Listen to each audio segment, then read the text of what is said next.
Assalamualaikum warahmatullahi wabarakatuh. Nama saya Arlinda Aulia Dewi dari Fakultas Ekonomi dan Bisnis, Prodi Manajemen kelas D, semester 1. NIM saya 2892150156. Pada kesempatan kali ini saya akan mempresentasikan materi UTS mengenai pendekatan etika bisnis dalam pengambilan keputusan. 1. Definisi pengambilan keputusan. Keputusan adalah proses penelusuran masalah yang berawal dari latar belakang masalah, identifikasi masalah, hingga kepada terbentuknya kesimpulan atau rekomendasi. Rekomendasi itulah yang selanjutnya dipakai dan digunakan sebagai pedoman bisnis dalam rangka pengambilan keputusan. Kedua, tahap-tahap pengambilan keputusan. Adapun tahap-tahap tersebut adalah 1. Mengidentifikasikan masalah tersebut secara jelas dan gamblang atau mudah untuk dimengerti. Kedua, membuat daftar masalah yang akan dimunculkan dan menyusunnya secara prioritas dengan maksud agar adanya sistematika yang lebih terarah dan terkendali. Ketiga, melakukan identifikasi dari setiap masalah tersebut dengan tujuan untuk lebih memberikan gambaran secara lebih tajam dan terarah secara lebih spesifik.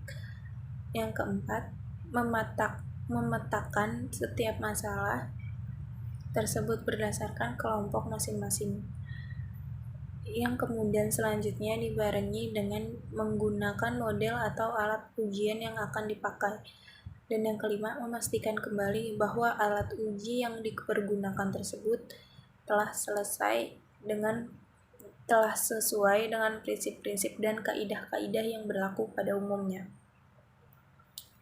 Yang ketiga, pendekatan etika bisnis dalam pengambilan keputusan.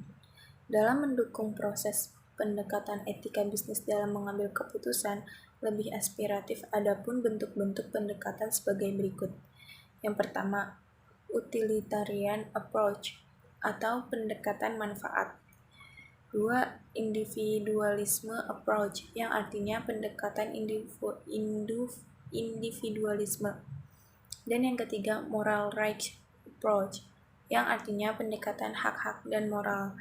Dan just approach yang artinya pendekatan keadilan. Dan yang keempat, penggunaan pohon keputusan sebagai pendukung dalam proses pengambilan keputusan. Definisi pohon keputusan. Pohon keputusan dimaksud untuk lebih memudahkan pihak manajer agar keputusan yang diambil secara lebih terang dan sederhana.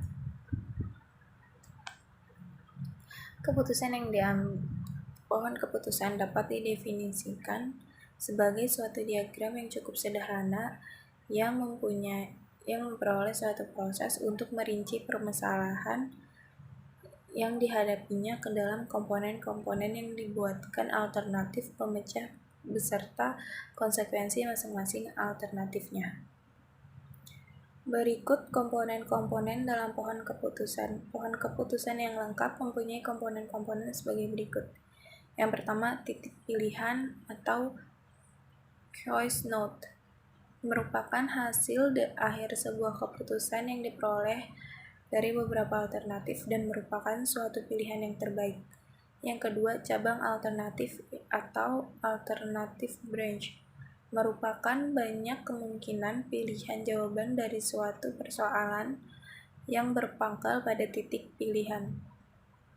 3. Titik hasil atau outcome node merupakan hasil dari tiap-tiap cabang dan dalam pohon keputusan. Titik hasil ini ditandai dengan sebuah lingkaran pada tiap-tiap cabang pohon keputusan. Dan yang keempat, cabang hasil atau outcome branch yang merupakan banyaknya kemungkinan untuk meraih suatu hasil dari titik hasil. Dan pada tiap-tiap ujung alternatifnya ada nilai kesuksesan atau biaya dan profit. Dan yang kelima, kesuksesan atau payoff merupakan kesimpulan laba atau benefit atau biaya yang mungkin dihasilkan yang diakibatkan oleh kombinasi suatu keputusan dan suatu keadaan dasar yang acak. Baik, di sini contoh pohon faktor.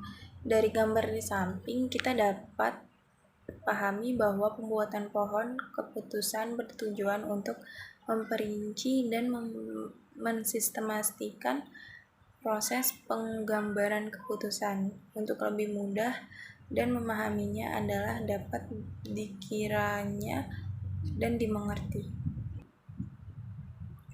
Yang kelima, contoh soal 1 untuk pohon keputusan pada perekrutan atau tidak untuk karyawan perusahaan. Manajer keuangan PT Menara Indah sedang mempertimbangkan usulan dari manajer personalia tentang penambahan tenaga kerja. Penambahan tenaga kerja dapat dilakukan teknik perekrutan. Salah satu tujuan penambahan tenaga kerja adalah untuk meningkatkan kapasitas produksi yang ada permasalahan lain. Yang timbul adalah perusahaan harus menyediakan alokasi dan dana khusus untuk biaya perekrutan, yaitu jika memakai tenaga konsultan yang berasal dari lembaga lain yang memakai dari tim personalia perusahaan sendiri, maka biaya menjadi lebih kecil. Untuk lebih jelasnya dapat kita lihat pada gambar pohon keputusan di bawah ini. Berdasarkan hasil gambar di bawah, manajer akan bisa melakukan analisis secara sistematis dan membuat suatu konsep keputusan dengan melihat dampak-dampak yang akan terjadi di masa yang akan datang. Seperti jika tidak melakukan perekrutan tenaga kerja baru, maka biaya perekrutan tidak ada, namun perusahaan tidak memiliki tenaga ahli baru dengan kecakapan sesuai yang diinginkan. Artinya setiap keputusan selalu mengandung resikonya. Nah, berikut diagram pohon keputusan. Baik, sekian presentasi saya pada kesempatan kali ini. Kurang lebihnya saya mohon maaf. Wassalamualaikum warahmatullahi wabarakatuh.